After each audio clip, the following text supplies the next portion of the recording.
రాష్ట్రంలో సంచలనం రేపిన శిశు విక్రయాల కేసులో కీలక విషయాలు వెలుగులోకి వస్తున్నాయి. విజయవాడ నుంచి ఉత్తరాది ముఠాలకు భారీగా నగదు లావాదేవీలు జరిగినట్లు పోలీసులు గుర్తించారు. ఈ కేసును మరింత లోతుగా దర్యాప్తు చేసేందుకు సిద్ధమవుతున్నారు.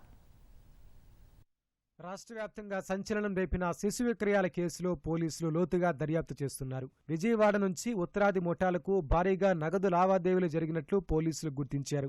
ఈ కేసులో ఇప్పటి వరకు మొత్తం 12 మందిని పోలీసులు అరెస్టు చేశారు. ఇందులో మూలాల వరకు వెళ్లి ఛేదించేందుకు పోలీసులు బృందాల వారీగా పలు అంశాలను పరిశీలిస్తున్నారు. వీటిలో అనేక అంశాలు బయటకొస్తున్నాయి. చాలా మంది నిందితుల మధ్య నగదు ఒకరి ఖాతా నుంచి మరొక ఖాతాకు బదిలీ జరిగాయి. విజయవాడ నుంచి ముంబై, ఢిల్లీ వరకు 10,000 నుంచి 1,80,000 రూపాయల వరకు నగదు బదిలీ అయింది. సరోజిని నుంచి సతీష్, అనిల్, కిరణ్ శర్మ తదితరులకు వెళ్లాయి. ఉత్తరాది ముఠాలో ఢిల్లీకి చెందిన కిరణ్ శర్మ, ప్రియాంక, భర్తీ కీలక వ్యక్తులుగా పోలీసులు గుర్తించారు.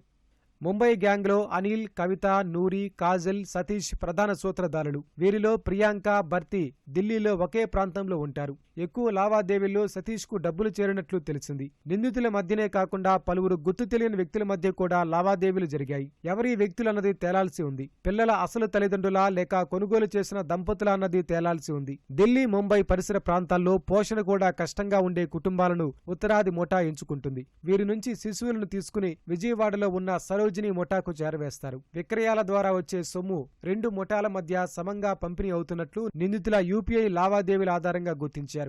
పిల్లల అమ్మకం ద్వారా వచ్చే సొమ్మును సరోజిని స్థానికంగా ఉండే ఏజెంట్లకు సర్దుబాటు చేసేది. మిగిలిన సొమ్మును ఢిల్లీ, ముంబైలోని నిందితుల ఖాతాలకు బదిలీ చేసేది. ఈ ముఠాల్లో కీలక పాత్ర పోషించే వ్యక్తుల బంధువుల పాత్ర కూడా ఉంది. అహ్మదాబాద్ కు చెందిన అనిల్, సతీష్లు సమీప బంధువులు. విజయవాడలో విస్తరించిన నెట్వర్క్ లో నిందితురాలు శారదతో పాటు ఆమె భర్త, ప్రధాన నిందితురాలు సరోజిని సోదరుడు కూడా పాలుపంచుకున్నట్లు బయటకొచ్చింది. ఈ మొత్తం వ్యవహారంలో అసలు తల్లిదండ్రులకు 30,000 వరకు మాత్రమే ముడుతోందని అంచనా. ఈ కేసులో మూలాలు ఢిల్లీ, ముంబై, అహ్మదాబాద్ నగరాల్లో ఉండటంతో పోలీసులు అక్కడి వరకు వెళ్లి ఛేదించేందుకు సిద్ధమవుతున్నారు. అనిల్, సతీష్, కవిత, నూరి కోసం ఈ నగరాలకు ప్రత్యేక బృందాలు 2 రోజుల్లో బయలుదేరనున్నాయి. నిందితుల అరెస్టుతో పాటు అసలు ఎక్కడి నుంచి నిందితులు పిల్లల్ని తీసుకొచ్చారు, వీలైతే ఆ తల్లిదండ్రులను కలిసి వారి నుంచి సమాచారం సేకరించేందుకు పోలీసులు సన్నద్ధమవుతున్నారు. ఏ కారణాలతో పిల్లల్ని ముఠాకిచ్చారు, పోషించలేక అప్పగించారా లేక డబ్బు కాసిపడిచ్చారా తదితర కీలకమైన వివరాలను రాబట్టనున్నారు.